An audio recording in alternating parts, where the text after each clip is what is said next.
Well, hello, everybody, and welcome to this episode of the Classroom Matters podcast with me, your host, Christy Houle. And on today's episode, I will be talking with Antwaun Thompson, or Coach T, as he likes to go by. Coach T has coached and mentored young men and women, helping to improve their athletic skills, confidence, resiliency, life skills experiences, and focus for over 30 years. Nothing brings him more satisfaction than seeing the heart, determination, and commitment from young people. Coach T is the founder and executive director of JLT Fieldhouse, a 501c3 nonprofit youth coaching and mentoring organization dedicated to coaching and mentoring the leaders of tomorrow. He is also the CEO of Coach T's Corner, an online mentoring academy that is designed to educate, motivate, and support our future leaders of tomorrow through personal growth and development and personal relationship development programs. Welcome to the show, Coach T. Thank you so much for being with us. Thank you so much for having me. It's a pleasure to be here, and any opportunity I get to talk about my passion, I am all in.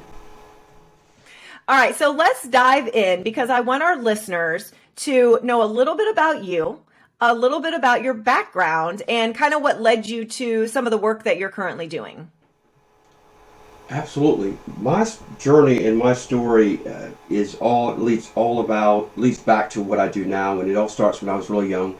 My mom and my older brother and I were in a not so healthy situation. My biological father was not a very good father, nor was he a good husband to my mom. And my brother and I were really young, maybe 3 or 4 years old, and she knew that she deserved a better future and a better life, and so did my brother and I. So she left our biological father, and she then met this young Marine who she fell in love with, and they got married. And the first thing he did after he got married was he adopted my older brother and I, officially changing our last name, and that's the name that I am so proud to carry, and that's the Thompson name. And my father served 30 years in the United States Marine Corps and served 2 tours of Vietnam, and unfortunately we lost him to leukemia in 1996 from his exposure to Agent Orange when he was serving in Vietnam. And for years I'd looked for a way to honor what he stood for and what he taught my brothers and I. And the one thing I came up with was probably the perfect thing, and that was starting JLT Fieldhouse, which is named after my father, Joe Louis Thompson Fieldhouse. It's because I'm doing exactly what he did for my brother and I, and that's providing us the skills, the morals, the values, and the responsibility and accountability to be men, successful men, and most importantly, giving back when you get the opportunity. And that's what's led me here today. Mm-hmm. So tell us about the work that you're doing with JLT Fieldhouse and some of the things that you're bringing to organizations and kids. Yes. So what we do at JLT Fieldhouse is we have one-on-one. It's a basketball coaching and mentoring organization. So we do one-on-one training. We do group clinics. We do summer camps, summer league, and then we have special events. But the most important part of that is throughout each one of those different parts of our programming, we're talking about life skills, and we're adding life skills and talking about the comparisons between life and sports. And what you do in sports carries over to what you do in life. And you with 3 boys, you totally understand what I mean by that. Teamwork, accountability, responsibility. And one of the biggest rewards is like with the summer league. I'm the only adult that's a part of our summer league. All of the coaches for the summer league are high school students that are in our program, and they're coaching the younger kids, which are our 3rd, 4th, 5th, 6th, 7th, and 8th grade kids. And what's great about that is we have coaches and mentors coaching and mentoring. So it brings everything full circle, and this is probably the highlight of the reason JLT Fieldhouse was started. So it sounds like you guys are doing some phenomenal work now with the mentoring and the coaching. And, obviously we all know it's kind of getting to be a conversation that we've all had a bazillion times about the pandemic and COVID and all these things. But the question that I want to ask you specifically about the work that you're doing is, I know that during the pandemic, a lot of that sort of probably fell off, right? Because you weren't able to get out and the kids weren't able to get out and everybody was in quarantine on and off and the schools were in and out. Have you noticed a decline in students being able to bounce back from that? Or have you noticed that since, we're kind of going back to normal as far as being in in-person school settings and folks being back out and not being, so confined that you're noticing that it's harder to get kids back to what we consider being normal, or that you're noticing that they are raring and ready to go? It's a great question. It's actually been a mixture, and I'll tell you why. Before the pandemic, our participation was really high because we were really getting the kids that wanted to get better skill wise from the skill set standpoint. We had a higher participation there. Since the pandemic, our participation is good, but the thing that's been a telling factor is been more of the kids that are committed to improving to get to play at the next level, if that makes sense. So the private lessons have continuously, they fill up constantly. That's not a problem at all. The biggest thing that's fallen off is the group settings that we typically used to have, and we haven't done them since the pandemic has kind of relaxed some of the restrictions. But to answer your question, yes, there has been some fall off, but there's also been some kids that have been raring to get back into it. And one of the things we've done is added what I call an invitational open gym. And that's for those that do take regular lessons and give them the opportunity to get the extra work. Do you see that as being something that, because that's something that kind of concerns me as an educator and as a parent of boys, especially boys. Does that concern you at all, that we are seeing sort of a decline, or do you have the hopes that, okay, we just need a little bit more time and we'll start to see more of an influx of the boys being physical and getting back out there? Oh, it's a major concern, and I think you're absolutely right. There's reason to be concerned because of the pandemic. The kids that start, it doesn't take them long, to get accustomed to something in new environments. And over the last 2 years, it's been a lot of, well, I can't go to the gym, I can't go to the field, so I'll just kick back and hang out with friends, or I'm on my computer or on my phone. It's hard to break that habit because they've gotten overly comfortable with it, and parents are trying to get their kids more active, and they're kind of pushing that off a little bit. So I think that it is a major concern because it's going to require people like you and myself and others to make sure that we get these kids to understand it's really important that they get back to being active. Yeah, and I think, to your point, it's also too, wouldn't you agree, about making our kids somewhat uncomfortable sometimes in a very loving way? Because, my oldest son, he really got into the video game slump and all that. And although he didn't want to get back out there and start being active and be involved in team sports, I kind of had to nudge him and push him and make him uncomfortable enough to get him to form habits. So what kind of advice or strategies do you have for parents that need to sort of make their kids uncomfortable? Oh, yeah. The word uncomfortable is so important because it's actually one of the first things, one of the words I use for kids when they come through the door. You have to be willing to be uncomfortable in order to get better. So to use the situations you're talking about, the kids have to be uncomfortable to be willing to break the old habits or break the new habits and get back to the old habits, which is getting back out. For instance, in my situation, I've actually had parents reach out to me and say, Coach, can you add some time in your schedule so I can get so and so back in the gym so I can get them active? So parents are recognizing that, to your point. And for us, it's create the opportunities for them to come out. And we have to be proactive in doing that. And I think parents have to be proactive and not so much push them out. It's all about making the recommendations, but also you got to find the support systems that are going to follow up on those recommendations. So if it's coming from you, if your son's just kind of hanging out and I'm like, hey, Coach T, reached out and said he wondering when you're going to get back in the gym. Now it's mom wants to be back in the gym. Coach T wants to be back in the gym. Hey, maybe I better get back in the gym. Those are the kind of tactics that parents have to use, but it's really about support, and that's the most important thing. And I don't want parents to feel so they have to push their kids, because you don't want to fracture that relationship or the relationship that they're building with their kids. So in what you're saying, it kind of makes me think of like two different types of kids, right? So you've got the kids that they come to you, their parents reach out to you, they get involved with one of your groups or one of your events or activities, and they're gung ho. You've got these kids that are like, woohoo, loving life. They're physical, they're athletic. Those are the easy kids, right? Right. Those are the kids that want to be there. Those are the kids who's, they look forward to being with you. Then you've got the other camp of kids that are maybe a little bit more resistant.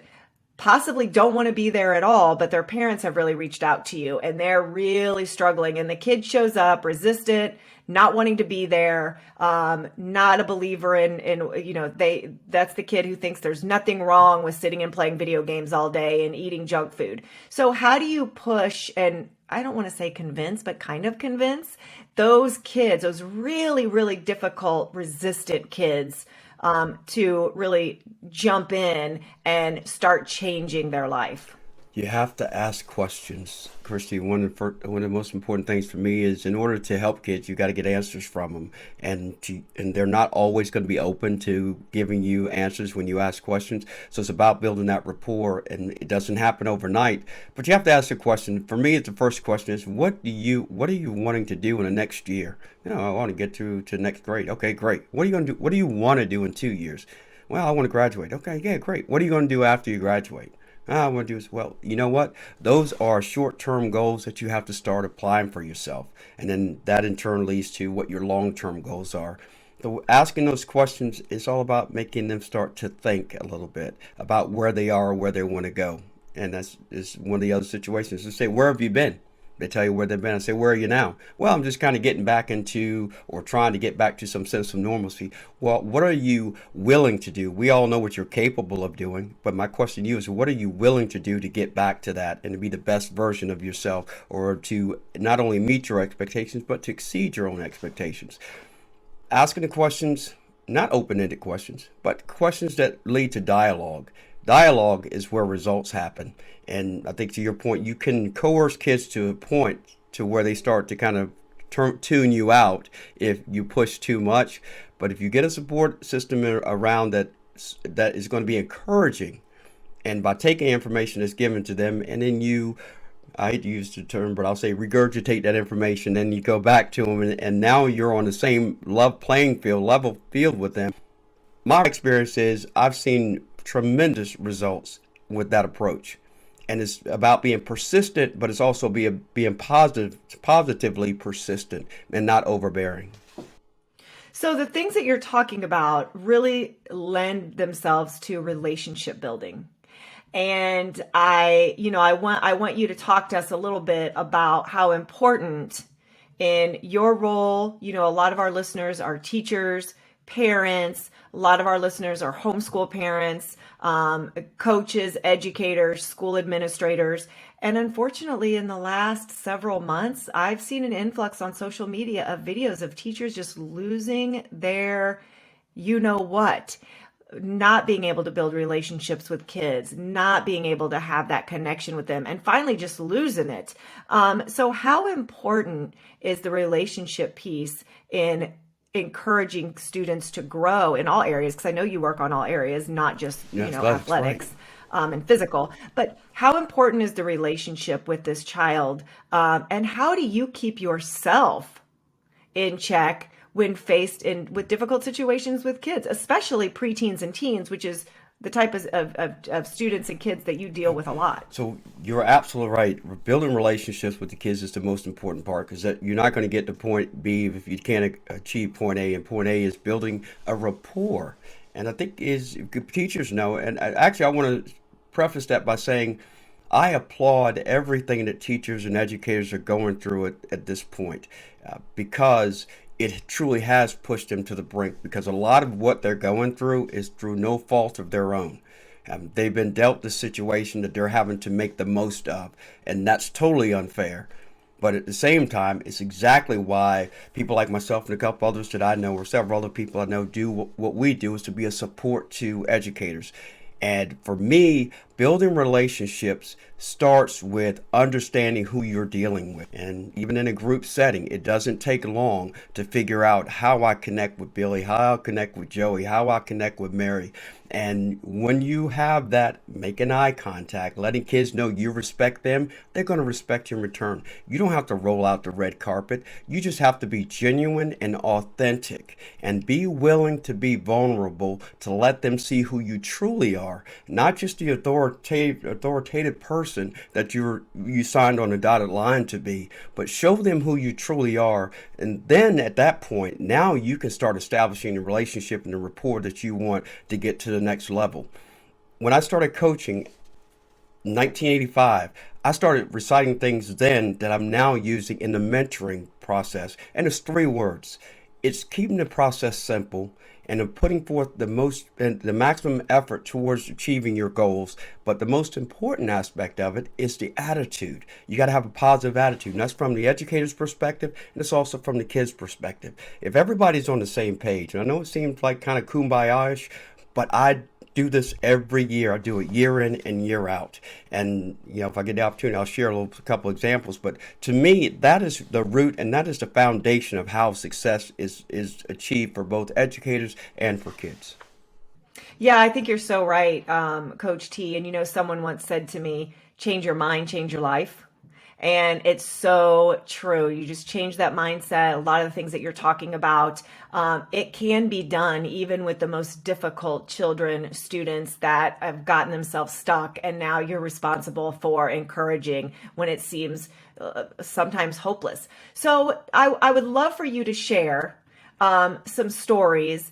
Our listeners love to hear stories. I would love for you to share some personal stories if you can about some of the kids you've worked with, some of the stories that have really impacted you, because I'm sure you're learning through this process as well as the kids. Christy, what's so great about that is I become a better coach and mentor with every kid I come in contact with because of what I just mentioned about learning how each kid is brought together. Now, I got to pick these stories very carefully because I will start crying on this episode because there are some amazing kids and it goes all the way back to like 1990. But I'm going to give you one of the examples of what we just talked about dealing with difficult kids. And this young man knows the story, and I've shared it many times. He was a freshman in high school, starts working out, a little chip on his shoulder. Hey, I'm all that in a bag of chips. I'm assessing him like, hey, you have the potential to be that, but you're not that. And we're having an open gym. And he started rubbing people the wrong way with his attitude to kind of be a superstar. And I pulled him to the side because I never embarrass a kid. Pulled him to the side and I explained to him, say, listen, you're coming into our world, not my world, our world. And this is how we work. We work together. We want you to become better as an individual, but we also want everybody else to get better collectively. Now, this attitude stuff's not going to work. So he leaves, he kind of makes it through that session, but I don't see him for 2 months. And I'm like, okay, well, I guess he figured, hey, this is not the place for him. 2 months later, he shows up, starts coming to workouts and open gyms. I never say a word to him about what had transpired before. He graduated 2 years ago. After he came back, he started coming every week. He started coming to help me with the 5th through 8th grade kids. And I didn't ask him. He goes, Coach, can I? I'm like, yeah, sure. So he started coming.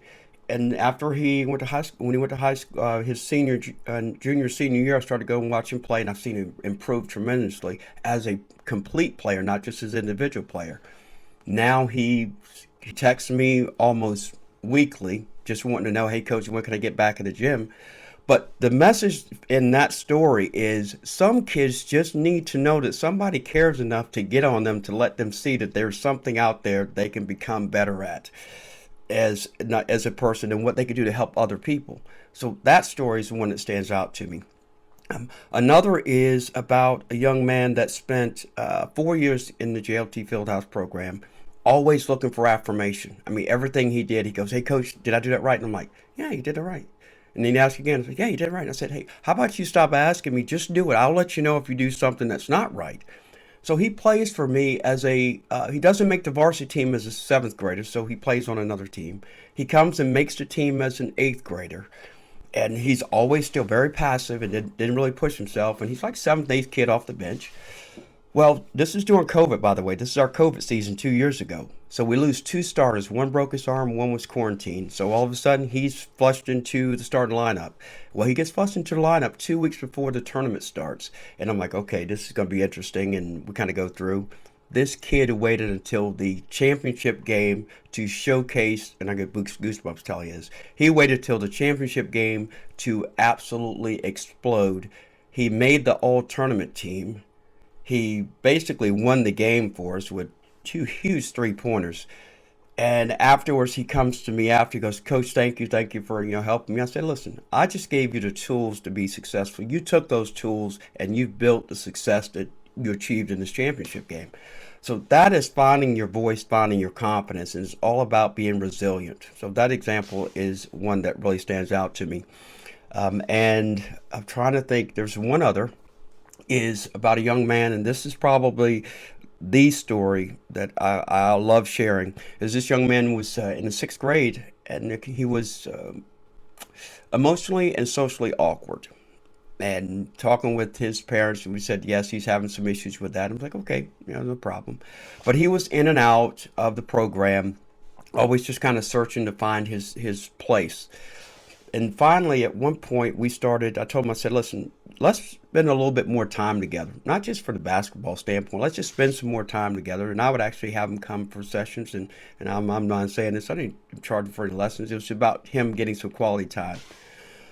So a couple years later, his mom sends me a text, and she said that he had woken up one day and told her that he no longer felt alone, that he finally found another word that described who he had become, and that word was relentless.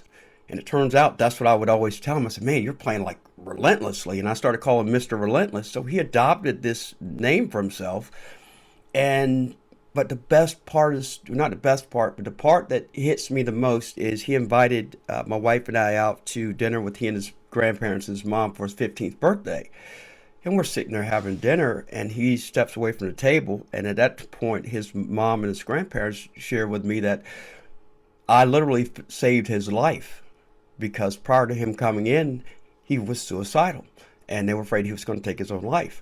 But she said the mentoring and the coaching that you provided for him allowed him to find who he was, and he accepted that. And to this day, he still comes back. He's a junior in high school now. He still comes back and helps. He's not even playing high school basketball anymore, but he wants to give back to the program that helped him become the man that he's becoming now. Okay, I'm going to need some tissues. That Because that really just gives you goosebumps, and it makes you realize. And for those folks that are listening, when you feel like you're going in and you're loving on these kids and it's not making a difference, it is making a difference. I mean, just this three stories that you just told, you were just loving on those kids and building a relationship with those kids and being vulnerable and allowing them to be themselves, and the impact on their lives is just, it's amazing. So I thank you for sharing those stories. And you mentioned with one of these kiddos that they were a little bit socially awkward, and so it kind of got me wondering, do you ever get an opportunity to work with students that are, special needs students or autistic students? And what are those experiences like for you? I think sometimes we forget those kiddos that are maybe neurodiverse or maybe a little bit awkward. They're not like the high school football star or the basketball star, but they need that just as much as the other kids. So what's your opportunities been like with special actually needs have a students? couple that are like that, and one of them actually probably once a month I get a Facebook message, him sending me a video clip of him working out in his driveway, letting me know he's working on his shot. And every time I went to see him play at his last game, and he kept messaging me, Coach, the time's changed. This is when it's going to be. And I'm like, okay, I got it. I'll be there. The fact that I'm willing to make adjustments to my schedule to be there for them, that is something that I really can't put into words. But to answer your question, I never look at a kid and go, I can't help you. I can help you. I can help every kid that comes through the door, because my goal has nothing to do with basketball when they walk through the door. That's their goal. My goal is to make them a better person. And I happen to know enough about the game that I can help their skills. But parents always end up coming back going, hey, their self-esteem and their confidence is like through the roof. And I'm like, oh yeah, by the way, their skills have gotten better too. And I say, well, my job here is complete, because that is my goal, and that's always been my approach. But to answer your question, is I don't look at kids that way. Everyone that walks through the door is a superstar to me, and I train and work with them as though they are going to play in the NBA or WNBA. Yeah. And I think that's amazing. And I think that approach is what's needed with students, because I think as a society, we get in such a rut of categorizing kids into this this category or that category, or that kid's this or that kid's that, instead of just looking at them as the whole child. And it's funny, I was watching something on social media the other day, and there was a video of an autistic older gentleman. When I say older, he was probably in his 20s, but he was giving advice and hints about the way that folks treat students or children with autism or special needs, and that instead of focusing on the things that they can't do and the things that maybe aren't the same as what we deem normal, focusing on just what they're good at, their potential, the possibilities, just like you would any other kid. So I think that what you just said about meeting them where they are and not looking at kids as they're different from this kid or that kid, but just this is who this kid is, and you're going to do the same thing with them that you would do for any kid that walked through the door. So let's talk a little bit about your blueprint, because you have something. You have a blueprint for success for preteens and teens, and it's been a successful discipline, approach, mindset, and philosophy. So talk to me a little bit about this blueprint, because preteens and teens are a tough crowd. They are a very tough crowd. So the C of Success, as I mentioned earlier, is really the foundation for how I've coached the game and mentored since I started. And I didn't realize until years later that I had established that at that point. But the C of Success, it's an acronym. It stands for Simplicity, Effort, and Attitude of Success. To me, those are 3 components for kids. Keeping things simple because their lives are already complicated enough, and yet throw in this pandemic, and it's like putting it on, I guess a frappuccino. I guess I'm trying to use my words carefully here, but you know what I mean. A double dose, a cappuccino, if you will. Anyway, espresso. But the simplicity, espresso. There you go, espresso. Yep. The simplicity is about keeping things simple. Don't complicate things. Your goals, your short-term goals, long-term goals, focus on those, and don't worry about the influences around you, because that's one of the things that affects a lot of kids too, is they allow social media influences as well as their personal and in-person influences to lead where they're going to go. The second component, which is effort, applying maximum effort regardless of what it is you're doing. If it's athletics, if it's any extracurricular activities, your academics, everything. Put your best foot forward and don't look back. And then couple that with the simplicity aspect of it, you're on the right path. But the last component is, to me, the absolute most important component, because no matter where you are in your life, be it now or later on, even as we sit here today, your attitude almost always determines your altitude in life. And kids' attitudes will always determine where they're going to go or where they're going to stay. And I talk so much about attitude. Now, these 3 components are tied into all of the soft skills areas that a lot of kids don't get in school. Now, that's another thing for school systems, but soft skills are not taught the way they used to be. I know when I was growing up, there's some of those things that we're taught in school, they're just not there because curriculums change. I understand that. But personal accountability, personal responsibility, setting short and long-term goals, how to communicate with adults, how to communicate with peers, how to deal with conflicts in a positive way. Those things are not really talked about. Time management is not discussed. I remember taking time management stuff in high school. They talk about how to manage your time. Nobody talks about that, because kids are now battling with how to manage their time between social media and the real world. That in itself is another challenge and a topic for another day. But those are just examples of what kids are not getting. And these are things that I teach, or what I would say mentor and teach when I'm coaching, is about each one of these factors. And the best example I can give you is the basketball team that I coached this year. By the way, if I can just plug this, if I may, we just won our 4th consecutive conference championship, 5th in 7 years. But the best thing about this team in all my years coaching is probably one of the least talented teams, but it was probably the most complete team, and had absolutely nothing to do with basketball. It had to do with all the aforementioned things I talked to you about: accountability, responsibility, communication. They held each other accountable. They held themselves individually accountable, and they never lost sight of the goal. They played the toughest game of the season without me because I couldn't be there, and I had to watch it on TV, or watch it on YouTube, and I was I would have pulled. This is why I don't have any hair. I pull all my hair out during that game, but that's irrelevant at this time because hopefully it'll grow back. I seriously doubt it, but nonetheless. So they win this game, and I'm like, oh my gosh, and I'm crying here. I'm like, man, you could not be prouder of these guys to go in without their coach to play like that. And then when you have a coach come and tell you that that's the best middle school team I've ever seen, this is an athletic director at a high school.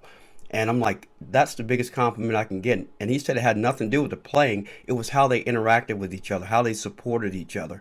And he said that goes back to the environment that you've set for them. And this is all about what I teach about that accountability. So I know I may have lingered on. When I start talking about this, I can go for days. But that's really an overview of what this program is about.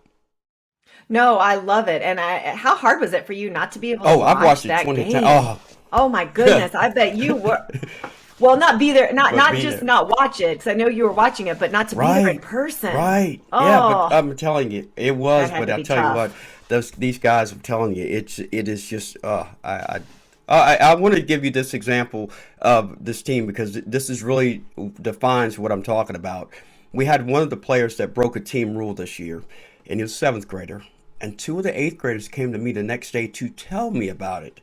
And my response to them was, well, what do you think we should do? And without hesitation, they said, make him sit in the bleachers and watch us run. So they're willing to punish themselves because one of their teammates broke a rule. And I'm like, man, I gotta give it to you guys. I'm impressed. I say I'm so impressed. I'm going to use that as my punishment for the team. But if you guys want to discipline him any further, that'll have to be a team decision. And so they talked to the young man. I asked him. I said, listen, I'm going to ask you a question. Now, before you answer, I need you to know I know the answer, so I just want to see if you're going to be honest with me. And he admitted that he had broken the rule. And I said, okay, so you can go sit there. So when I made these guys run, Christy, I don't mean like down and back twice. I mean, they ran because they wanted to be punished so that he understood the consequences of his actions. So after practice, they go in the locker room and they have a team meeting. And they come out about 3 or 4 minutes later, and they said, "Coach, we've discussed it. We took a vote, and it was unanimous.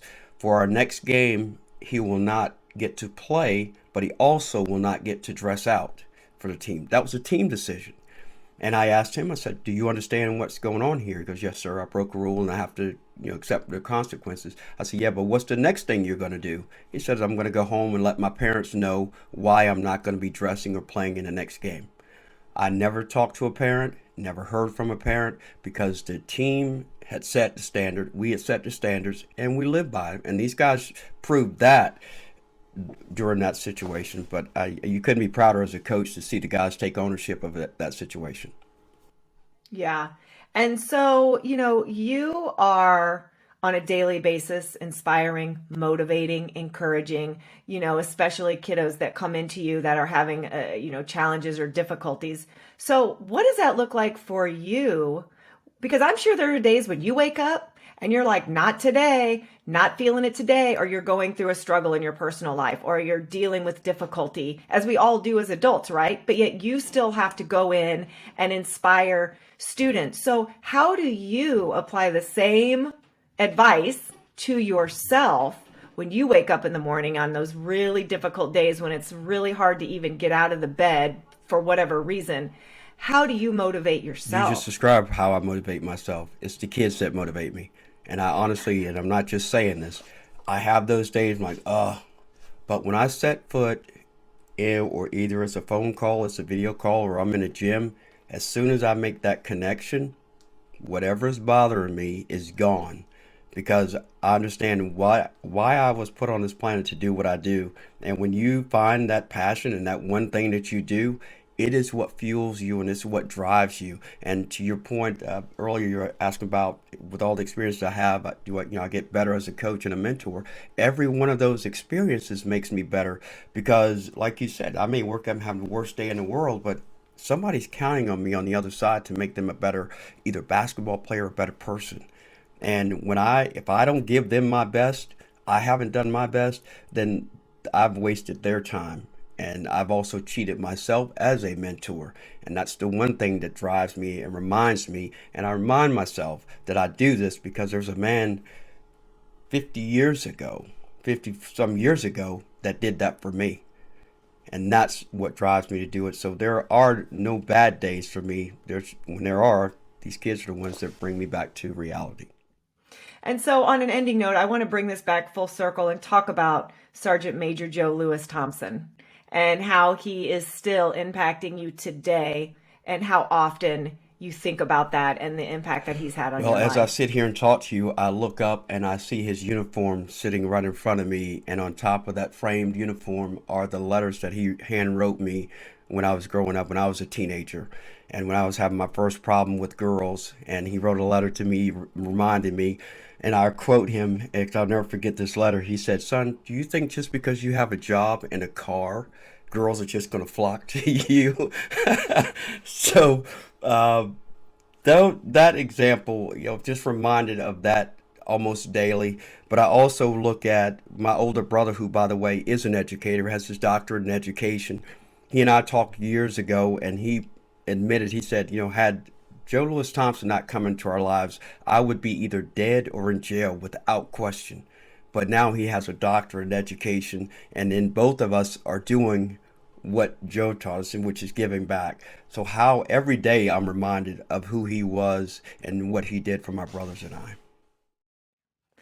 Well, Coach T, tell our listeners where they can find you, get in contact with you. Where's the best way to reach you? Well, there's a lot of them, but I'm just going to give you a couple. CoachT'sCorner.com is my website. On Instagram, it's CoachT's_corner. Facebook is, of course, Coach T's Corner, and I also have a private Facebook group, which is Developing Tomorrow's Leaders, which I'd love for people to join that as well. And my email address is coacht@coachtscorner.com. And JLT Fieldhouse is jltfieldhouse.org, and I can be reached at coacht@jltfieldhouse.org as well. And we also have our Facebook group as well. Our Facebook page is JLT Fieldhouse. Well, Coach T, thank you so much. You are an absolute gem, and I am just thrilled and honored that you took your time. I know that you're busy inspiring the children of the world. So I appreciate the time with you. It's been an unbelievable conversation, and we'd be lucky to have you back anytime that you have some more time. So thank you Christian, so much. thank you so much. I really appreciate this opportunity, and I applaud you for what you're doing as well. And everybody that is doing anything to inspire the next generation of leaders has all of my respect and utmost respect. So thank you so much for the opportunity. And this is Christy Houle signing off for this episode of the Classroom Matters podcast.